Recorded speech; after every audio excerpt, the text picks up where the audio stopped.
अस्सलाम वालेकुम dear students, उम्मीद करती हूँ आप सब खैरियत से होंगे। आप सब जानते हैं कि मैंने आप लोगों के साथ एफएससी की टेस्ट सीरीज़ जो है basically exam point of view से जो आप लोगों की प्रेजेंटेशन है, जो टिप्स एंड ट्रिक्स हैं वो मैंने आप लोगों के साथ वो वाली सीरीज़ स्टार्ट की है। तो कल मैंने आप लोगों को ओवरऑल बताया था कि आप लोगों ने एफएससी में 90% स्कोर करने के लिए आप लोगों को कैसे-कैसे अपनी स्ट्रैटेजी लास्ट 30 डेज़ की बनानी चाहिए। आज की जो वीडियो है वो बायो के रिलेटेड है। बायो के रिलेटेड मैं एक सेपरेट वीडियो इसलिए बना रही हूँ क्योंकि बायो का जो सब्जेक्ट है इसमें बच्चों के सबसे ज़्यादा नंबर कटते हैं और उनके क्या-क्या रीज़न्स हैं। आप लोग ऐसा क्या करते हैं पेपर में कि आप लोगों के नंबर कटते हैं और ऐसे कौन से स्टूडेंट्स होते हैं जो वो काम नहीं करते और उनके नंबर नहीं कटते। मैं अपने अगर मार्क्स बताऊँ तो मेरे 84 मार्क्स थे बायो में और मैं आप लोगों को जो मैंने खुद ट्रिक्स यूज़ की थी मैं आप लोगों के साथ वही ट्रिक्स शेयर करूँगी। इवन कि मैं आप लोगों को ये बता दूँ कि मेरे बायो का पेपर अच्छा खासा लेंथी था और मैंने जो लॉन्ग क्वेश्चन थे बहुत कम टाइम में अटेम्प्ट किए थे और वो मैंने किस तरह से अटेम्प्ट किए कि मेरा एक भी नंबर नहीं कट सका। मेरा एक नंबर वो एमसीक्यू से कटा था जो मेरा रॉन्ग हुआ था। तो बायो के लिए आप लोगों ने सबसे पहली बात याद रखनी है कि डायग्राम्स जो हैं ये आप लोगों की फर्स्ट प्रायोरिटी होनी चाहिए। डायग्राम्स को आप लोगों ने बिल्कुल भी मिस नहीं करना। डायग्राम आप लोगों ने हर सूरत में बनानी ही बनानी है। अब एफएससी में सेकंड ईयर के एग्जाम स्टार्ट होने जा रहे हैं। अगर हम सेकंड ईयर की बात करें तो आप लोग अपना होम्योस्टेसिस वाला यूनिट ले लें। उसमें आप लोगों के पास यूरिनरी सिस्टम की, किडनी की डायग्राम है, नेफ्रॉन की डायग्राम आपकी बुक में गिवन नहीं है। 10th क्लास में आप लोगों ने सीखी होगी, आप वो वाली ड्रॉ कर सकते हैं। इसी तरह आगे हम मूव करें रिप्रोडक्शन वाले यूनिट में, आप लोगों ने हर रिप्रोडक्टिव साइकिल की, रिप्रोडक्टिव सिस्टम की आप लोगों को डायग्राम आनी चाहिए। इसी तरह डिफरेंट यूनिट्स में अगर हम साइकिल्स की बात करें, नाइट्रोजन साइकिल, कार्बन साइकिल, जितने भी साइकिल्स आपकी बुक में गिवन है आप लोगों को वो साइकिल्स फ्लो चार्ट सारे बनाने आने चाहिए। बायोएनर्जेटिक्स की बात करें फर्स्ट ईयर के लिए तो आप लोगों को उनके सारे के सारे साइकिल्स कौन से स्टेप में कैस्केड इवेंट्स जो होते हैं, कैस्केड का मतलब सीक्वेंस वाइज जो इवेंट्स हो रहे हैं, आप लोगों को वो इवेंट्स ड्रॉ करने आने चाहिए। अगर आपका लॉन्ग क्वेश्चन 4 नंबर का आता है तो उसमें से आप लोगों के हाफ मार्क्स थ्योरी के होंगे और हाफ मार्क्स आप लोगों के डायग्राम के होंगे। डायग्राम में वो आप लोगों के साइकिल भी हो सकते हैं, ठीक है?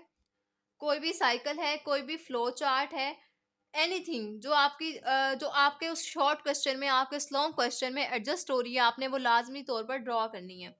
फर्स्ट थिंग, टाइम कम है, डायग्राम का टाइम नहीं है, वो भी बताऊँगी कि आप लोगों ने कैसे टाइम को मैनेज करना है।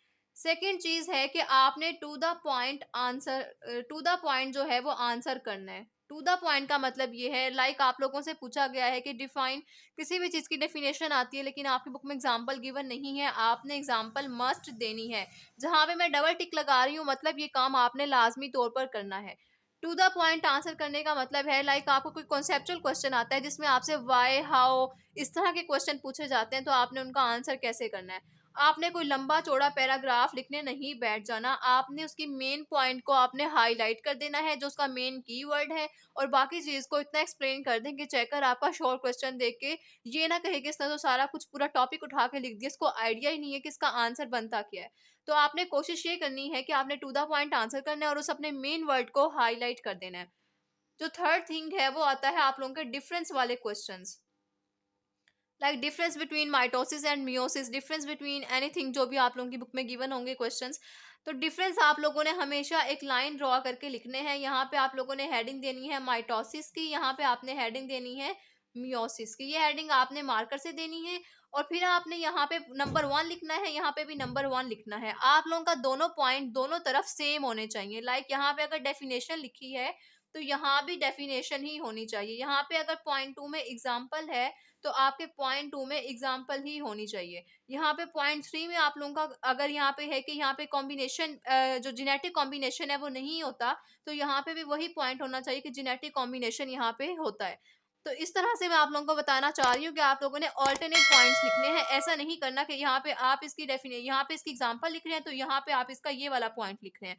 इस तरह से आपके पेपर पे बुरा इंप्रेशन पड़ता है। जितना आप लोग आसानी पैदा करेंगे, नीट एंड क्लीन करेंगे, हर चीज़ को वाज़ेह करके लिखेंगे, उतने ही नंबर ज़्यादा आते हैं। अब फोर्थ थिंग आती है कि आप लोगों का पेपर बहुत लेंथी है, आप लोगों के पास टाइम नहीं है, आपने लॉन्ग क्वेश्चन अटेम्प्ट भी पूरा करना है, डायग्राम भी बनानी है। आपने उसमें करना ये है, अगर मैं अपने पेपर की बात करूँ, हमें पेपर में लॉन्ग क्वेश्चन आया था chapter number 20 DNA and chromosomes वाला, जो उसमें डीएनए का स्ट्रक्चर है basically Watson and Crick model का, वो कंप्लीट एक्सप्लेन करना था जहाँ से वो स्टार्ट होता है। लाइक आपने adenine, guanine, cytosine, thymine, uracil, इन सब की स्ट्रक्चर्स भी ड्रॉ करने थे, वाटसन का मॉडल भी बयान करना था, आपने हर चीज़ लिखनी थी। डीएनए बेसिकली डिस्कवर कैसे हुआ था, हमने ये भी उसमें लिखना था। मैंने उसको कैसे अटेम्प्ट किया था। आपने उनके पूरे के पूरे, वो पूरा एक पेज ऐसे लिखा हुआ है बुक के ऊपर, कोई इसमें हेडिंग नहीं है, सिर्फ पैराग्राफ्स हैं। आपने करना ये है कि आपको वो टॉपिक तैयार होता है, आपने अपने माइंड में एक रोड मैप टाइप बना लेना है कि मेरे टॉपिक में ये पॉइंट्स लिखे हुए थे, और आपने अपने उस हिसाब से नंबरिंग हेडिंग वाइज देते जाना है। हेडिंग दें, जितनी हेडिंग देंगे उतने नंबर ज़्यादा आएँगे। उस हेडिंग में आप चाहे सारा एक्सप्लेन ना करें, शॉर्ट-शॉर्ट एक्सप्लेन भी करते जाएँगे, लेकिन आपने हेडिंग में हर चीज़ को टच किया होगा, तो ऑब्वियस बात है कि आपको पूरे नंबर मिल जाने हैं, कोई भी आपके नंबर नहीं काट सकता। अब जो आपने स्ट्रक्चर्स ड्रॉ करने थे, उसमें अच्छा खासा टाइम लग जाता है। समटाइम्स शीट्स की भी प्रॉब्लम आती है, शीट्स कम पड़ जाती है। मेरे साथ ये प्रॉब्लम हुआ था, तो मैंने क्या किया था, मैं अपने पहले ही पेपर स्टार्ट होने से पहले ही अपना फर्स्ट पार्ट अलग कर लेती हूँ, सेकंड पार्ट अलग कर लेती हूँ। लाइक मैंने इतने पेजेस पे शॉर्ट क्वेश्चंस अटेम्प्ट करने हैं और इतने पेजेस मेरे लॉन्ग क्वेश्चंस के लिए हैं। तो आप लोगों ने भी ऐसे ही करना है। आप लोगों को अंदाजा होता है आपकी राइटिंग किस हिसाब से आप कितने पेजेस पे अपना लॉन्ग कर सकते हैं, कितने पेजेस पे शॉर्ट कर सकते हैं। ठीक है? तो आपने डायग्राम जब बनानी है, डायग्राम आपने मार्कर के साथ ड्रॉ करनी है। इतनी प्रैक्टिस होनी चाहिए कि आप लोग डायरेक्ट मार्कर के साथ डायग्राम को ड्रॉ कर सकें।